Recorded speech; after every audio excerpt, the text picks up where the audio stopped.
TSPSC horizontal issue అనేది ఇంకా కోర్టులో నడుస్తూనే ఉంది.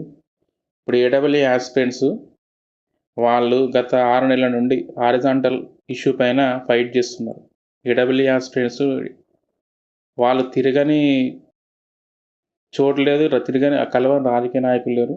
అసలు చెప్పులు అరిగేలా తిరుగుతున్నారు.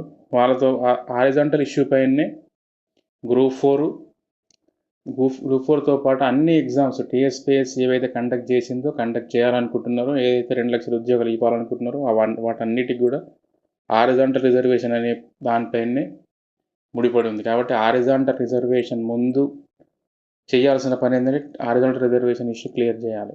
టీఎస్పీఎస్సీ బోర్డు ఏర్పడడానికి కొంచెం టైం ఉంది కాబట్టి ఈ టైంలో హారిజాంటల్ రిజర్వేషన్ పైన నిర్ణయం తీసుకోవాలి ప్రభుత్వం.